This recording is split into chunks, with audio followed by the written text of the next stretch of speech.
size of opportunity, ukuran dari opportunity atau peluang itu perlu dihitung di awal. Ini bisa tersendiri seperti ini bisa masuk dalam proses. Ya. Nah, kenapa kita perlu sebelum menggarap jauh-jauh size of opportunity daripada mengerjakan sesuatu sebenarnya opportunity-nya sedikit, maksudnya sedikit. Buat apa? Contoh, IPB saya kira pernah membuat sebuah tanda kutip kesalahan mendanai dari perikanan, Pak. Dari perikanan didanai fry counter, alat untuk menghitung benih ikan. Pernah melihat bisnis benih ikan? Pernah jual, mau beli 1000 ekor, gimana kira-kira? Itu 1, 2, 3, 4, enggak kan? Enggak, pakai cidu coba, canduk ya, gayung, segayung 1, 2, 3, 4, 5, sudah 1000, kok tahu? Satu gayung 200 Pak. Pernah dihitung beneran? Nggak pernah. Kira-kira ya segitu.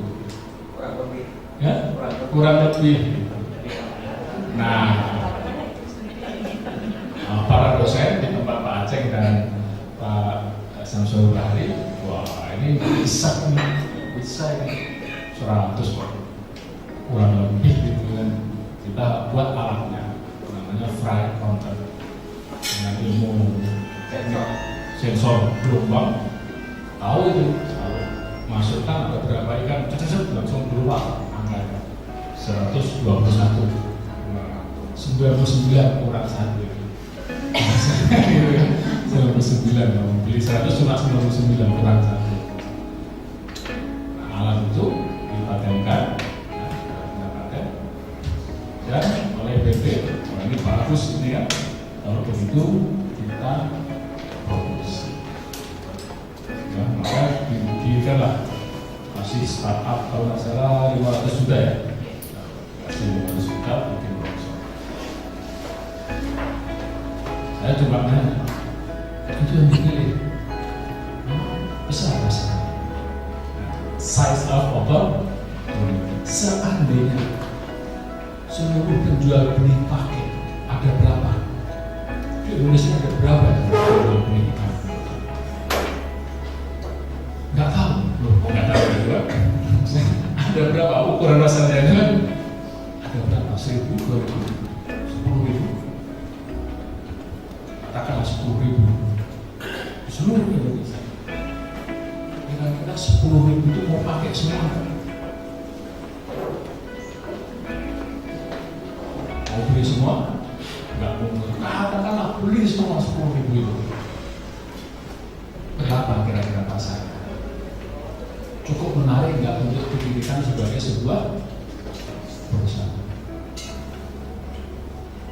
Sudah berapa tahun? Kan saya tanya, sudah berapa yang terjual?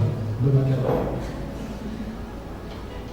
Ya, size of opportunity, teknologinya oke, paten oke, menyelesaikan persoalan menghitung dengan cepat oke.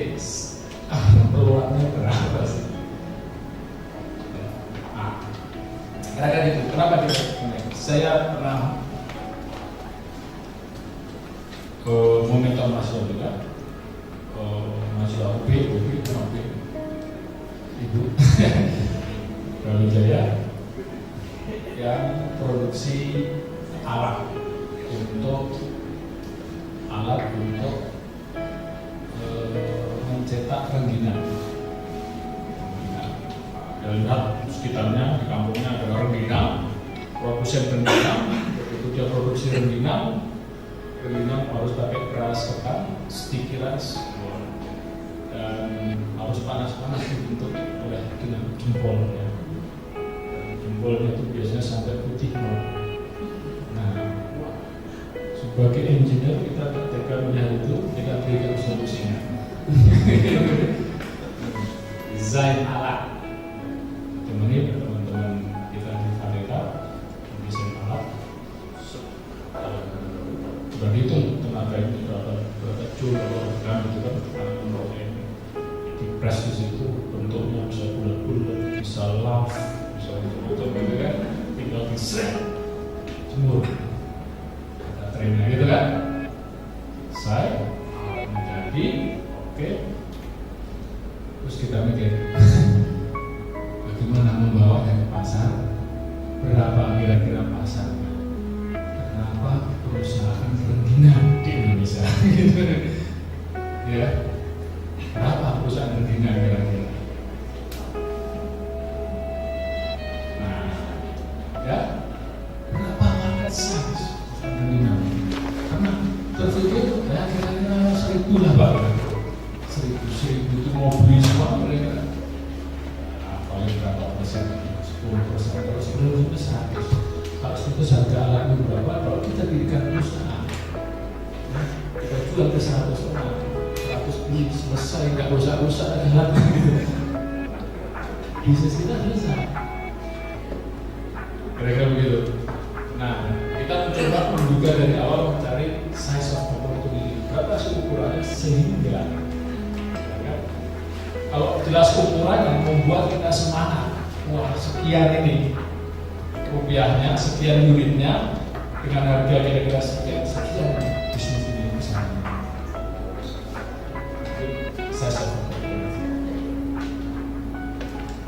Saya tidak masuk ke sana. Kemarin yang dicontohkan Mas, saya kan mereka istilah TAM, SAM, ada market gitu ya. TAM itu total available market atau total addressable market, SAM itu served available market, TM itu target market kita. Misalkan kita bicara pindang, kita bicara pindang, berapa sih market pindang? Nggak tahu. Hari, gitu kan? Berapa sih? Dari sisi konsumsi, ada nggak di statistik konsumsi pindang per kapita? Nggak ada.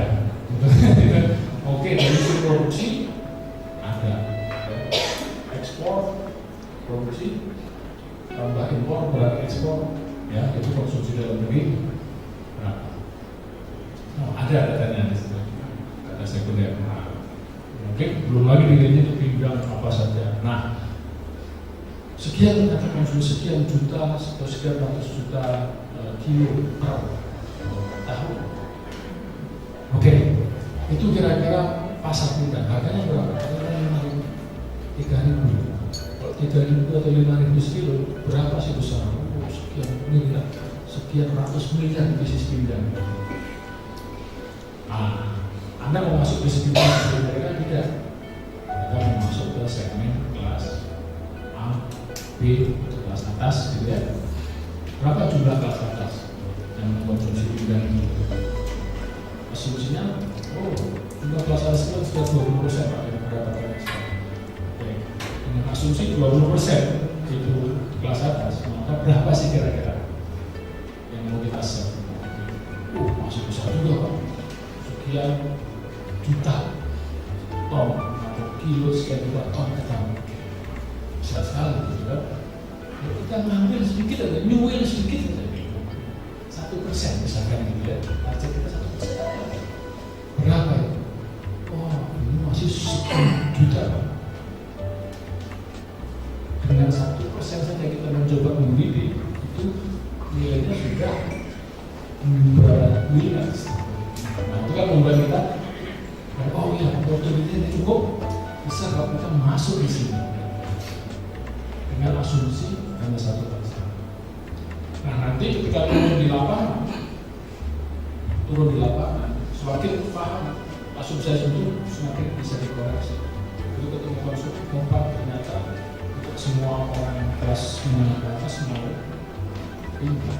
Oh, ternyata pindang yang disukai begini. Oh, ternyata perilaku orang menengah ke atas yang mau tidak adalah yang seperti ini. Lebih sedikit lagi pasarnya kan semakin tahu. Oh, ternyata pasar yang kita layani itu sekian. Semakin kita mendalam, maka proses atau dari situ